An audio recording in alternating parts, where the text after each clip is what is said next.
that song, Let It Go. How many recognize that? Yes, from the movie Frozen. Wonderful story. Great story of our topic today, which is forgiveness. Now, this is a kid's story, but if you think about forgiveness, we learn about this as a child. I don't know about you, but when I was a kid, my temper would fly through the roof like that. I was mad, and I wanted to make sure that everybody knew it, and I wanted everybody to share in that experience with me. If I could stare you down with hateful daggers, that's exactly what I was going to do, because I wanted you to be mad too. I wanted to ruin your day because mine was ruined. But that's what children do. They're hurt. They want to hurt others. They're hurting too. And you know what they say? Hurting people hurt people. And we continue that cycle on and on, even into adulthood. Even now in our lives, every day today, we find ourselves hurt. And even without knowing it, we spread that. We spread that everywhere we go, in the room that we walk in. Not intentionally hurting others, but we're just lashing out. Because what has happened is we have put on those glasses of negativity. We have put on those glasses of pain. We have put on those glasses of anger and resentment. And so that's what we see in everyone else. We see that whatever they're doing is an offense to us. It may not have anything to do with us, but whatever is going on is a direct offense to us as long as we have those glasses on. As long as we are in that place of unforgiveness. If we could see unforgiveness and the negativity and how it manifests on the outside of the body, I would say it would be something similar to that flesh-eating disease, where it starts out with just a little offense, maybe a little cut on the finger, and then the flesh starts to eat away. You've lost a digit, then you've lost a hand, then you've lost an arm. Now it's attacked your vital organs. You see that on the outside, but that's really what's happening on the inside as we hold on to the anger, as we hold on to the resentment, as we hold on to the fear, as we hold on to the pain. We have a negativity eating bacteria in our body that we need to release and let go. So how do we do that? How do we release it? How do we let it go? I mean, how do we forgive? And how many times do we forgive? I mean, somebody's doing the same thing to you over and over and over. What, they get one shot and it's all over? No, I don't think so. If we look at Matthew chapter 18, verses 21 till 22, it reads, "Then Peter came up and said to him, 'My Lord, if my brother is at fault with me, how many times should I forgive him? Up to 7 times? Jesus said to him, 'I do not say up to 7 times, but up to 70 times 77. That's a lot of times, right? And I don't think that Jesus was giving it necessarily a number. We know metaphysically that 7 represents completion. So what Jesus is saying, I believe, is forgive, forgive, forgive until it is complete. Forgive until it is done. Forgive until you have let it go. Forgive until you begin to feel the one thing that can truly release all fear, anger, and resentment. And do we know what that is? Love. Love heals all. That's why love is the first and the second commandment. Love the Lord thy God with all thy heart and all thy soul. And the second on like onto it. Love your neighbor as thyself. Why? Because we are all one. We are all the same self. If we are loving God with all our heart and all our mind and all our soul, we are loving everyone with all our heart and all our mind and all our soul. But if we're still under the illusion of separation, if we do the second one, love our neighbor as ourselves, once again, we are loving everyone. So, love is the only way that we forgive. Now, for me, when I was a kid, that love dispensed with that anger, that negativity almost right away. Because my mom could spot me in that position every time. She knew that I was like a firecracker lit, about to explode. She would grab me and just hug me. Didn't you hate that? You're mad and somebody's going to grab you and hug you and kiss all over you and everything. No, leave me alone. But eventually it breaks. You got to let it go. You can't be mad when somebody's loving you. You can't be mad when somebody is flooding you with a ton of love. When somebody is showering you with love and affection, how can you hold on to it? It melts your resolve. You release it. You let it go. So love is the ultimate healing and harmonizing force in the universe. Now, it's up to you whether you want to do this or not. I mean, it's up to you to make that decision that you're going to move on. It's up to you if you want to let it go. It's not going to happen automatically. You'll hold on to this resentment unless you do something, unless you make the choice to do something about letting it go. You will have to rise up. You will have to say, I don't care how hard this is, I'm going to let it go. You're going to have to say, I'm going to move on with my life. You're going to have to say, I am made in the image and likeness of God. God is love. I choose love. That's what you've got to do to move through this. Now, in the theme song, Frozen, that we had here, for those of you who have seen the movie, we got 2 or 3 people who have seen it? Okay, I'm not going to totally ruin it for the rest of you because you need to rush right out and see it or buy it or something like that because it's a really good movie. I just saw it yesterday. Okay, so I saw it 4 times in a row yesterday. Needless to say, I know this movie by heart now. But the movie was about 2 sisters. And the older sister had an ability to do magic. And her magic accidentally hurt her sister. So now, where do you think the unforgiveness lies in this tale? It lies with the sister that accidentally hurt her sister, the older sister. And she isolated herself. She isolated herself from her sister, from everyone, because she didn't want to hurt her sister again. She could not find it in her heart to forgive herself for what she had done to her sister. So she pushed her away. You know people like that, don't you? They just push everybody away in their lives. They push them away because they don't want to feel, they don't want to give, they don't want to receive. They're afraid. So they hold up this wall. They hold their hands up. They're always at arm's distance. So these 2 sisters, the younger sister, the one who had the pain inflicted to her, even though she didn't know anything about it, she never gave up on her sister. And you know there's somebody in your life like that right now. They won't give up on you no matter what. Or they won't give up on the person that seems like they're lost cause no matter what. Every day she was telling her sister how much she loved her. Year after year after year after year. And the one thing that finally did it for her sister, the one thing that finally brought her sister out of this prison of anger and unforgiveness, was love. When her younger sister actually had to risk her own life to save her sister. And when she saw that, it dissolved. It dissolved that frozen wall that she had placed around her. It resolved that frozen resolve to be at a distance from everyone.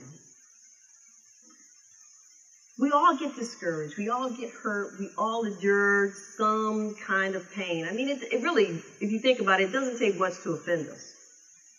Not much at all. I mean, you think about it, somebody says something to you and you think they're out of place. Oh, how dare he? How dare she? And we're off. They may not have even know that they said it. It could be somebody on the radio. They don't know you from Adam, but you're offended now. You're hurt and you're angry. We got to learn how to let this go. We got to learn how to see the love in it. We've got to learn how to reach out and release so that we can open the doors to the love in our heart. You know, we get tempted and we get discouraged. But we have to remind ourselves that according to God's word, your future gets brighter and brighter. People have a tendency that when they're in this unforgiveness state, that when they're in this place of anger, that that's all that there is, that they're not going any further. But we've got to learn that God has told us that there's so much more than this, that we can do so much more. You might think that there's a lot that you've got left to do, a long way to go. But, if you look behind you, you'll see that things really weren't that bad. And if you look at the things behind you that you were upset about yesterday, you realize they don't really matter today at all. Put it all into perspective. Put it in the right place. Put it where it belongs. Back there. It has no place today. And it certainly has no place in your future. As the song said, let it go. Let it go. Come back to our statement. I am made in the image and likeness of God. God is love. I'm going to choose to love myself. You're not fully loving yourself when you're holding on to anger and resentment. You're not truly loving yourself when you're allowing somebody else to affect the greatest and highest being that you can be. I had this lady that I used to work with, and I probably told you about her before. I mean, this lady, it's like being mean was her primary goal in life. If she could inflict some kind of mortal wound on you, she would. I think that if she could have used actual tools like knives and guns and bats and whatnot, she would have used those too. But I think she was restricted to just words, and she used them well. Her words had a tendency to cut deep and to cut hard and to cut, she would just cut right through you. You weren't even aware that you got cut up like that. You ever see somebody take one of those straight razors and they got a piece of paper, they go and then next thing you know, the paper falls apart? This was her gift. God only knows if she were to take that skill and turn it around and use it for good, she would do some pretty amazing things. But she chose to use it to cut people down. And for a while, I just didn't know how to deal with it until I heard something that Marianne Williamson said about praying for those that have hurt you, about praying for those who you're holding some kind of unforgiveness for. The Bible says no man can take your joy. This was her goal, was to take your joy. How could I allow her to do that? No person can cause you to live with a negative attitude. No circumstance, no adversity, no force can cause you to live in despair. No one can make you feel unhappy without your consent. You got to buy into it. You've got to be the one to say, okay, I'll bite. You've got to be the one to step into the madness with them. You don't want to go there. Linus had his own cloud. Who wanted to get under that? No one. You want to stay in your own sunshine, your own reign of love, peace, and happiness. Don't buy in. Tell her your love is not for sale like that. You're not going to put it under the table. You're not going to hide your light. So what is forgiveness? Forgiveness is the ultimate act of love. What does that really mean? It is the ultimate act of expressing who and what you really are. It's not about forgetting what someone has done to you. It's not about justifying what they've done. It's not about letting them off the hook. It's not about letting them go without any kind of ramifications. Forgiveness is all about love. Loving yourself first, because you don't want that flesh-eating bacteria eating you up on the inside. And loving others as yourself, because we all are truly one. Forgiveness is the living of love and the application of love in our lives. The law of forgiveness states that certain ideas must be dissolved and cleared from the mind in order that new ideas, listen to me close, you got to let it go, in order for new ideas of a different character to replace them. So you find yourself stuck and you're stagnant, you're in the same place doing the same thing, having the same experience. What can you do? Release it. Release what's keeping you in bondage. Let go of those chains and move on. As the song said, let it go. And as our line today, I am made in the image and likeness of God. God is love. I choose to live a life of love. When we allow ourselves to experience forgiveness, that's when we allow ourselves to live. That's when we allow ourselves to heal. That's when we allow ourselves to truly express all of what we are and who we are and what we can be. Because forgiveness starts in your heart. It doesn't start with anybody else. You don't need to wait for somebody to say, I'm sorry, to forgive them. Forgiveness starts with you. You don't have to say a word to them. They don't have to say a word to you. Forgiveness starts at home. Forgiveness is not conditional. They don't have to change their ways for you to forgive them. They don't have to have been inflicted with some malice incident happening to them for you to say, see, all right, now I forgive you. No, it doesn't need any of that. Forgiveness starts with being totally unconditional and with you. Forgiveness is ongoing. As Jesus said, 7 times 77. We can add a few more, times 77, times 77, and times 77. Forgiveness is continuous. You forgive and you forgive and you forgive until you are clear. If it takes doing it every day, if it takes doing it every 5 minutes of the day, do it. Because every gesture of forgiveness is significant. Every gesture of forgiveness is sufficient to help heal and restore you to who and what you really are. Every gesture of forgiveness is more than enough. This practice of forgiveness is what brings you to healing and wholeness in your life, in your body, in your mind, in your spirit. By embracing forgiveness, we embrace peace, we embrace joy, we embrace gratitude, we embrace love. Consider how this forgiveness can lead you down a path to wholeness. Consider what you are holding in you. We've talked about at times how stress can get you. That's what unforgiveness is all about. It's stress also holding in your body. So make that decision. Make the decision to let go of resentment. Make the decision to let go of revenge. All right, so some of us want to get revenge. We want to get payback. We want to see somebody else suffer. Trust and believe. That'll come back to you. Let it go. You don't want to do revenge. It's not a good thing. It's not a good idea. The act of hurting or offending someone else might remain a part of your life for the rest of your life. You've got to live with that, and then you'll have to work on forgiving yourself. It doesn't pay to take an eye for an eye. Forgiveness can lead to feelings of understanding and empathy. You may even have compassion for the person that hurt you in the end. You don't know what they've been going through. You don't know why they are in this state where they're causing so much harm to others. But oftentimes it is that one person that doesn't allow the pain that they've inflicted to change them. Have you ever noticed the reaction of someone when they are trying to do something to hurt you and you don't allow it to show, you don't allow it to affect you? You just smile and say, oh, okay, thank you very much. I appreciate you. Regardless of what they've done. I appreciate you. Because you know what? They brought you a gift. They brought you a lesson.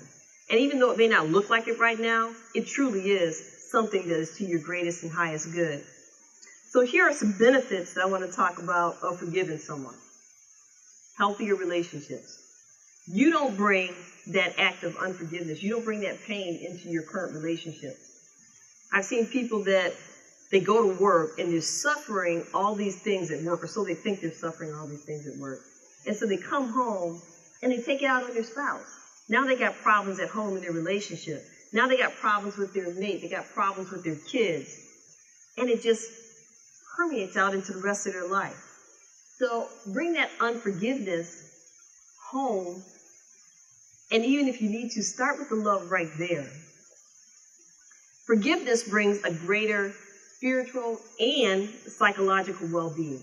You have less anxiety when you practice forgiveness. You have less stress. You have less hostility. It lowers your blood pressure. Anybody out there suffering from high blood pressure? That's right. Forgiveness will lower your blood pressure.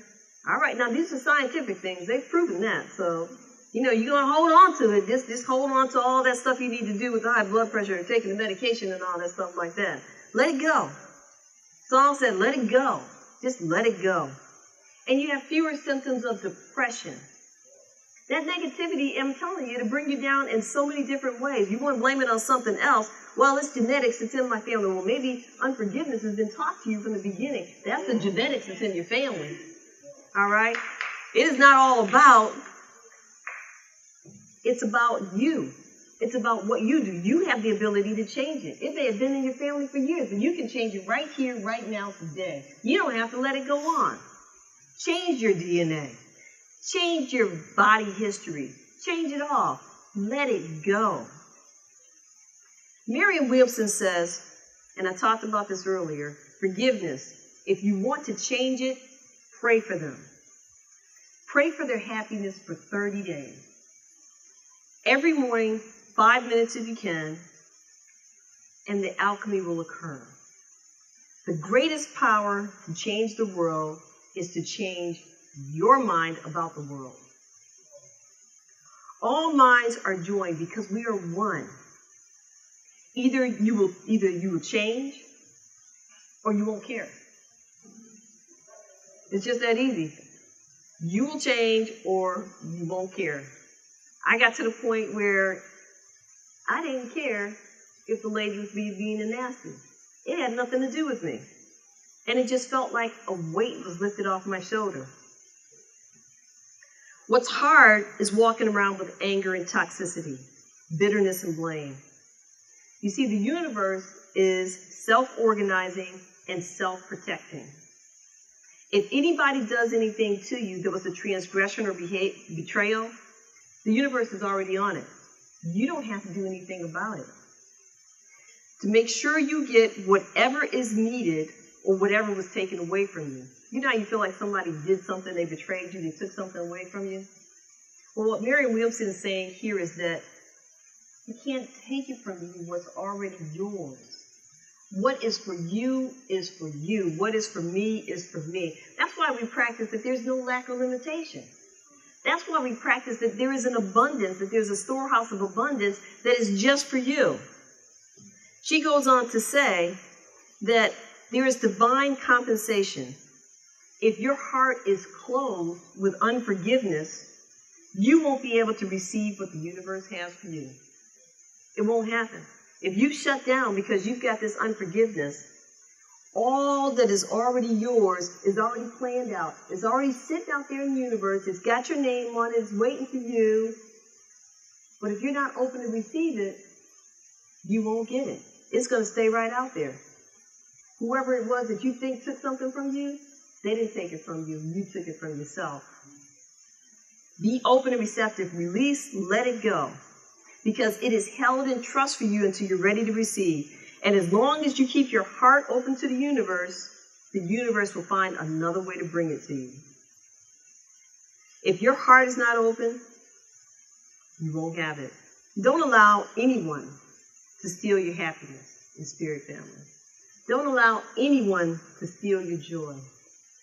Bloom anyway and focus on the things that you can change, which is your mind. You can change your own attitude. You can change your own direction. You can change your own course of being. You can choose to be happy right here and right now. So let's be happy.